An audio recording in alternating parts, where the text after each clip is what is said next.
Tu le sais probablement, tu n'as pas besoin d'être millionnaire pour commencer à investir. 100 € te suffisent et même moins. Et je vais te le montrer dans cette vidéo à travers 7 investissements différents et cela simplement, passivement, avec une bonne rentabilité, avec un objectif derrière cela, commencer à préparer ton avenir financier et générer des revenus passifs régulièrement. Alors je vais te présenter ces 7 investissements, également en fin de vidéo je te rappellerai 7 règles d'or, et donc on va commencer par le premier que tu connais probablement mais qui est un incontournable. La bourse, c'est un des investissements les plus rentables et on a beaucoup d'historique pour dire cela. Si tu regardes ce graphe là sur le S&P Composite Index depuis 1900 jusqu'à environ 2018, il manque d'ailleurs quelques années jusqu'à 2025 et d'ailleurs la performance a continué ces dernières années, une belle performance malgré des guerres, malgré des crises. Écoute, sur le long terme, ça reste largement positif parce qu'on est parti ici sur une base globalement inférieure à 10 et on est à plus de 1000 ici, donc c'est vraiment assez impressionnant. Un autre schéma que je voulais te montrer, il est issu du magazine Le Revenu, c'est la performance des placements depuis 30 ans, où là on peut voir donc la hausse des prix, le livret A, l'or, les SICAV, l'assurance vie, l'immobilier et les actions à dividendes. Et donc là tu vois vraiment que les actions à dividendes ont vraiment une performance exceptionnelle par rapport aux autres actifs qui sont bien plus bas. Et donc, pour investir en bourse, tu as une méthode simple et passive. Si tu n'as pas envie de choisir tes actions, de passer du temps, c'est tout simplement d'investir dans des ETF.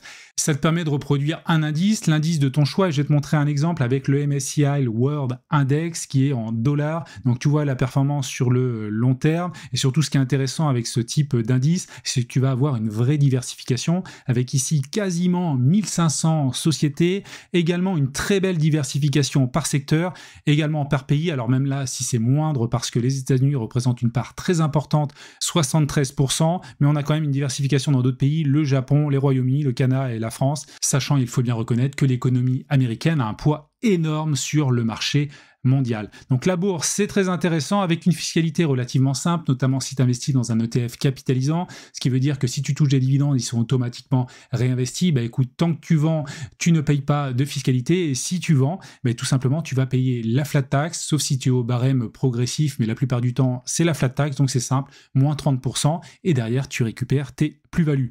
Et pour investir en bourse, tu peux clairement commencer à partir de 100 € et même à partir d'1 € sur le courtier Trade Republic. Tu peux faire cela à travers des plans d'investissement programmés qui sont gratuits sur ce courtier. Et si tu veux en savoir plus, écoute, je te mettrai le lien vers cette vidéo en description, donc n'hésite pas à aller la voir.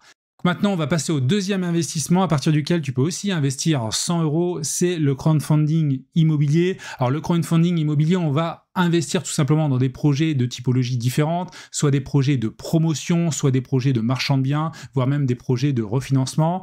Pour cela, alors écoute, je te mets quelques exemples ici sur la plateforme La Première Brique, où il y a des projets qui sortent chaque semaine, avec des collectes allant de quelques centaines de milliers d'euros jusqu'à plus d'1 million, et tu as des taux très intéressants, aux alentours de 11-12%, sur des durées de quelques mois, environ 2 ans, si tout se passe bien, et donc tu peux facilement ici investir, tout simplement sur ce projet qui est en cours de collecte. Il suffit de te mettre ici 1 € parce que La Première Brique te permet d'investir à partir d'1 €. Donc tu vois, c'est relativement simple. Alors il est à noter vis-à-vis du crowdfunding immobilier qu'on est dans une période un petit peu transitoire, compliquée, parce qu'il y a une maturation de ce marché qui a commencé à exister à partir de 2014. Il a vraiment eu le vent en poupe jusqu'en 2022, mais la crise ukrainienne a amené une crise immobilière majeure avec la hausse des taux, la hausse du prix des matériaux et pas mal de complexité, ce qui fait que le prix au mètre carré a baissé.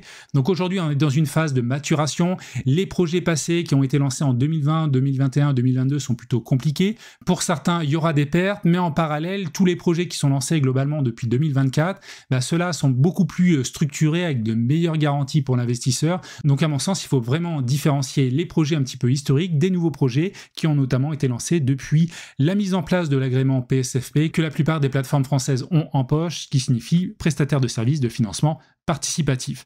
Voilà les critères qui me paraissent vraiment importants de base pour dire voilà, ce projet, j'y vais pas, ce projet, écoute, il peut être pas mal, je vais aller creuser un petit peu plus loin. Pour moi, il faut avant tout dans un projet avoir des garanties réelles, notamment une hypothèque de premier rang ou une fiducie. Deuxièmement, il faut avoir des indicateurs type LTA ou LTV, c'est des indicateurs financiers qui te permettent de savoir à l'acquisition ou à la vente, écoute, où on se situe par rapport à l'argent que l'on prête aux porteurs de projet. Moi, je cherche une LTA inférieure à 100%, qui veut dire tout simplement que l'argent que l'on prête via la communauté est inférieur ou égal au prix d'acquisition du bien immobilier. La marge sur le projet et l'apport du porteur de projet doivent être aussi suffisamment conséquents. Je cible principalement des projets au-dessus de 20% et bien sûr, il faut aller vers des plateformes sérieuses. Je t'ai présenté La Première Brique qui est quand même une belle plateforme avec de beaux projets et également qui amène une vraie communication autour des projets. Mais au-delà de ça, les plateformes, c'est une chose, il faut aussi chercher à diversifier et d'aller investir dans plusieurs projets parce qu'un projet peut mal se placer d'une manière ou d'une autre. Et puis d'autre part, il faut aussi diversifier en termes de porteurs. Ne va jamais sur plus d'un projet sur un porteur de projet, exceptionnellement peut-être deux, mais va jamais plus loin parce que c'est un risque supplémentaire que tu prends. Donc les avantages du crowdfunding immobilier, écoute, c'est que tu peux commencer à investir à partir d'1 €. La plupart des taux actuels sur les plateformes sont au-dessus de 10%. Tu as des intérêts in fine, voire même sur certains projets des intérêts mensuels. Et enfin, si tu prêtes par exemple 100 € à 11%, ça va t'apporter 11 € à la fin. Bien sûr, il faudra retirer la flat tax, mais c'est un investissement vraiment qui mérite d'être étudié, surtout pour les nouveaux projets qui intègrent des critères beaucoup plus stricts suite à la crise, voilà, et aux difficultés qu'il peut y avoir sur des projets passés. Si tu veux en savoir plus sur La Première Brique, écoute, je t'invite à regarder cette vidéo. C'est un bilan complet que j'ai fait récemment après 3 ans d'expérience sur la plateforme. Allez, on passe au troisième investissement où tu peux investir à partir de quelques euros. C'est le crowdlending ou le peer-to-peer lending. C'est tout simplement du financement participatif où on va prêter cette fois non pas à des porteurs de projets sur l'immobilier, mais à des particuliers ou des entreprises. Et ça, sur de nombreux pays. Il y a une vraie diversification à ce niveau-là. Les rendements sont élevés également, entre 9 et 14%, voire même plus sur certaines plateformes. Les intérêts ici sont toujours mensuels et sans carence. Ça veut dire que dès que tu commences à investir, écoute, tes intérêts sont générés, voilà, dès le jour même ou dès le lendemain. On a une vraie diversification géographique, je vais te le montrer après. Mais moi, ça me permet d'investir aux 4 coins du monde, au Mexique, en Afrique du Sud et ailleurs. La durée des prêts peut être courte ou longue. La plupart du temps, c'est quand même plus faible par rapport au crowdfunding immobilier. Et moi, je cible personnellement des prêts relativement courts de 30 à 90 jours, ce qui me permet en fait d'avoir une vraie liquidité sur l'argent que j'apporte. L'investissement se fait de manière relativement passive via des robots d'investissement qui sont facilement paramétrables. Et il y a 3 plateformes dont je peux te parler, sur lesquelles j'investis. Tu as notamment Bienprêté qui, elle, propose des prêts aux entreprises, plutôt du crowd factoring. J'investis depuis assez longtemps dessus. Et aujourd'hui, écoute, tout se passe bien. Il n'y a pas de défaut sur cette plateforme, ni sur les 2 autres que je vais te présenter après. Je suis à 12,67% de rendement. J'ai déjà eu un retour de quasiment 50% des intérêts et un remboursement de 25% de mon capital. Donc tout va bien. Et ici, il y a un schéma des revenus que je vais toucher dans les prochains mois. Ici, par exemple, au mois d'avril, j'ai touché 142 € d'intérêts nets. Donc c'est toujours intéressant. Ça paye à chaque fois en début de mois rubis sur ongle. Donc c'est vraiment une plateforme assez intéressante. Une deuxième plateforme, c'est Peerberry. Là, c'est pas une plateforme française. Bienprêté est agréé PSFP, Peerberry est une plateforme étrangère où là aussi tu vas aller chercher des taux aux alentours des 10%. Et ce qui est bien sur cette plateforme, c'est qu'on va avoir une diversification. J'ai des prêts en Moldavie, en Afrique du Sud, au Mexique, en République tchèque, en Espagne, en Lettonie. Ça me permet d'avoir une diversification parce que c'est bien d'investir dans le pays que tu connais, notamment la France, mais d'aller chercher une diversification, ça peut être toujours intéressant parce qu'on ne sait jamais comment ça va se passer dans notre beau pays. Et également Swapper où tu peux aller chercher des rendements très intéressants au-delà de 11-12%, donc ça c'est pas mal du tout, et également donc une plateforme sans défaut à ce jour. À noter sur le crowdlending, écoute, il faut savoir, comme je te l'ai dit, que les plateformes sont sans défaut à ce jour, mais ça veut pas dire que demain, parce que les performances passées ne préjugent pas des performances futures, qu'il n'y aura pas des défauts. C'est tout à fait possible, donc il faut bien cibler les prêts, je vais en reparler juste après. Les plateformes sont non régulées, alors du moins pour Bienprêté, elle est régulée par l'AMF parce qu'il y a l'agrément PSFP. Par contre, pour Peerberry et Swapper, ce sont des plateformes qui sont basées physiquement dans l'UE, mais dans d'autres pays que la France. Et là, il n'y a pas de régulation obligatoirement derrière cela. Alors après, c'est pas parce qu'il n'y a pas de régulation que les plateformes sont mauvaises. D'ailleurs, elles ont globalement 8 ans d'expérience. Donc aujourd'hui, ne pas avoir de défaut après 8 ans d'expérience, c'est quand même pas mal. Et surtout, ce qui est important dans ce type d'investissement, et je termine là-dessus, c'est qu'il faut absolument bien choisir les sociétés de prêt, regarder un petit peu leur historique, leur rapport, pour cibler clairement les meilleurs. Allez, on passe au 4e type d'investissement, qui est l'investissement dans les crypto-monnaies. Et oui, les crypto-monnaies aujourd'hui, je pense qu'en 2025, on peut pas faire sans. Il y a plus de 20 000 cryptos dans le monde entier. Bien sûr, on connaît principalement, nous, le Bitcoin. Et c'est un investissement assez particulier parce qu'il amène beaucoup de volatilité avec des cycles très conséquents. Et tu le vois ici sur ce graphe-là, les montagnes russes du Bitcoin. En 2019, on est parti ici de 7 000 $ et aujourd'hui, on est aux alentours un petit peu en dessous des 100 000 $. Donc, c'est assez impressionnant. Et surtout, ce qui est monstrueux, c'est les cycles à la hausse. On passe de 7 000 à 62 000, tu vois, en 2 ans. On retombe, on divise par 2, on remonte, on redescend quasiment ici par 4. C'est énorme et ça remonte pleine balle. Donc, on ne sait pas où ça s'arrêtera, mais avoir aujourd'hui des crypto-monnaies en portefeuille, je pense qu'aujourd'hui, ça peut être vraiment intéressant pour diversifier. Tu as pas mal de plateformes intéressantes. Je t'en mets quelques-unes ici. Binance, Kraken, Coinbase, Swissborg, et c'est plutôt d'aller sur des plateformes qui ont un agrément, notamment l'agrément PESAN pour prestataire de services en actifs numériques. Et concernant la crypto, écoute, tu as plutôt 2 stratégies. Soit tu fais un dollar cost averaging, tu vas investir régulièrement, peu importe les pics, les creux, tu investis régulièrement sur ton actif si tu y crois et tu peux mettre voilà, quelques euros. Ici, on peut investir à partir même d'1 €. Et il y a une autre solution qui est plutôt d'acheter un petit peu les creux, vu que ça monte régulièrement, il y a des cycles, ça se casse la figure, pourquoi pas essayer d'acheter buy the dip. Après, c'est toujours compliqué de timer le marché, donc à toi de définir un petit peu ta stratégie. Et sache également qu'en crypto, tu peux aussi faire du stacking, c'est-à-dire que tu vas mettre certaines cryptos qui vont te rémunérer, notamment dans les périodes de hausse, à des taux supérieurs à 10%, voire même 15%. Je l'ai testé également moi-même sur Aave et sur certaines plateformes. C'est vraiment aussi une possibilité à ne pas écarter. On passe maintenant au 5e investissement, c'est d'investir toujours dans l'immobilier, mais ici dans des SCPI ou l'immobilier fractionné. C'est différent du crowdfunding immobilier où on va financer un porteur de projet sur 2-3 ans. Là, on va être sur des durées un petit peu plus longues et ça va te permettre d'obtenir des revenus réguliers, souvent mensuels. Il y a quelques SCPI qui versent trimestriellement.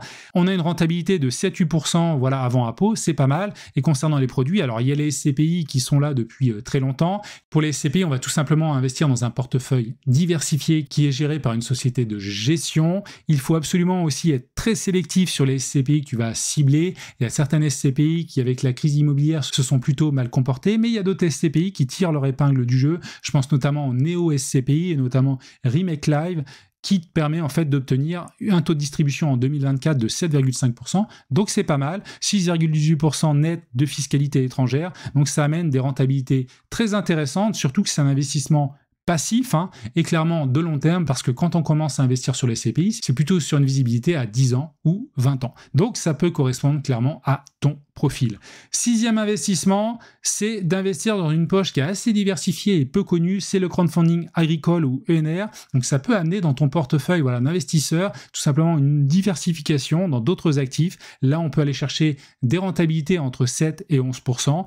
Il y a 2 plateformes que je voulais te présenter aujourd'hui, des plateformes qui n'ont pas de défaut à ce jour, notamment Enerfip qui va te permettre d'aller investir sur des projets photovoltaïques ou éoliens, il y en a pas mal d'autres, même autour des biomasses et pas mal de choses.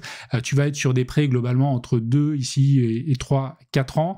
Des taux aux alentours de 7,5 jusqu'à 9%. Là, tu vois, on a 8,5, 9%. Et c'est une plateforme qui, elle, ne verse pas des intérêts mensuels, mais on est plus sur des intérêts annuel. Donc ça peut t'intéresser. Et l'autre plateforme que je voulais te présenter, c'est Land Finance. Là, on va être sur des projets plutôt agricoles. C'est assez intéressant parce qu'on va investir sur des agriculteurs qui sont un petit peu référencés et soutenus par le Fonds garantie européen. Donc ça, c'est une sécurité supplémentaire, le fait que ces agriculteurs soient déjà ciblés par un organisme extérieur. Et ce qui est vraiment top, c'est que cette plateforme, la plupart du temps, verse des intérêts mensuels. Et si on prête, comme ici, 60 000 € ou 57 000 € précisément, écoute, en parallèle, la plateforme va prendre un collatéral qui peut être soit des équipements du porteur de projet, son tracteur, certaines choses, soit des terres, soit son bétail. Moi, je prends principalement donc une garantie quand c'est un terrain derrière, parce que je trouve que les terres, ça va pas se dévaluer sur le long terme, ou potentiellement les équipements. Et souvent, on voit que le collatéral est bien plus important que le montant de la collecte. Donc ça, c'est une sécurité, je trouve, très intéressante sur une plateforme qui aujourd'hui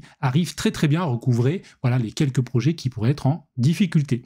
Voilà pour ces 6 premiers investissements. Et il y en a encore un petit 7e. Le 7e, il va te surprendre sûrement, mais c'est tout simplement d'investir en toi-même, de te former. Il y a plein de manières différentes de le faire. Tu peux te former pour pas cher en achetant quelques bouquins de référence, que ce soit autour de la bourse, autour de pas mal de choses. Tu peux aussi participer à des masterminds ou voire même faire des réseautages via des apéros localement dans ta ville. Sors, va rencontrer des investisseurs. Tu auras toujours à apprendre des autres. Certains auront des expériences positives, négatives qui te permettront aussi d'éviter de faire des erreurs à ton niveau. Tu peux également chercher à acheter des formations. Alors, il y a beaucoup de formations gratuites sur YouTube. Il y a des formations qui sont aussi payantes, certaines de pas très bonne qualité, d'autres bien sûr de meilleure qualité qui sont quand même des références. Donc tu peux te former par ce biais-là. Et enfin, n'oublie pas d'investir dans ta santé avec 3 piliers, le sommeil, l'alimentation et le sport, des incontournables tout simplement pour avoir une bonne mentalité, un bon mindset et donc chercher à te former et faire les meilleurs investissements possibles. Donc voilà ce que je pouvais dire sur ces 7 types d'investissements et je veux absolument terminer sur cette règle d'or de l'investissement. C'est important que tu les aies toujours en tête. Investir comporte des risques de perte en capital, d'illiquidité, tu as des risques aussi sur le taux de change. N'oublie pas cela, il faut que tu te formes et que tu comprennes ces aspects-là. Deuxièmement, tu dois investir avec les objectifs en fonction de ton profil. Si tu veux investir à 2 ans, à 10 ans, à 20 ans, ce n'est pas du tout la même chose. Tu dois vraiment te poser cette question-là vis-à-vis voilà, des revenus que tu veux générer et du moment où tu veux récupérer voilà, potentiellement ces revenus. Le troisième point qui me paraît hyper important, c'est de passer à l'action très vite, d'investir petit, hein, voilà, quelques euros jusqu'à 100 euros, mais de passer à l'action rapidement parce que ça va te permettre de te confronter à des plateformes, de comprendre des investissements, de te pousser à lire, comprendre, d'avoir de la curiosité pour comprendre sur quoi tu investis. Quatrième étape qui va te permettre, une fois que tu auras choisi des investissements précis, que tu commenceras à investir sur certaines plateformes, d'augmenter tout simplement ta capacité d'épargne et tes investissements. Il va falloir que tu ailles chercher peut-être des side business pour avoir plus de revenus, augmenter ton épargne mensuelle, parce que si tu veux générer de plus en plus de revenus, il faut absolument augmenter cette poche d'épargne, investir de plus en plus pour gagner du temps et avoir de plus en plus de revenus. Et ça m'amène au cinquième point qui est la puissance des intérêts composés. Je te mets ce petit schéma-là. Si tu mets à 10%, voilà, 100 euros d'épargne mensuelle, si sur la courbe bleue, tu réinvestis pas tes intérêts, tu vas avoir une courbe linéaire. Si tu réinvestis des intérêts, écoute, la courbe va être exponentielle. Notamment, tu commences à voir la différence à partir de 20 ans. Au bout d'un an, en fait, tu vas mettre 100 euros par mois, donc tu auras mis 1200 euros. Tu vas générer donc 120 euros d'intérêt, donc à 10%. Au bout de 10 ans, on est à 12 000 euros et 9 000 euros d'intérêt. Donc tu vois, on approche clairement. Et si je regarde par exemple au bout de 30 ans, 36 000 euros investis avec 100 euros par mois, mais tu as généré 181 000 euros. Donc là, c'est clairement exponentiel. Donc tu vois l'effet temps sur le long terme et le fait de réinvestir les intérêts, tu as un véritable effet boule de neige.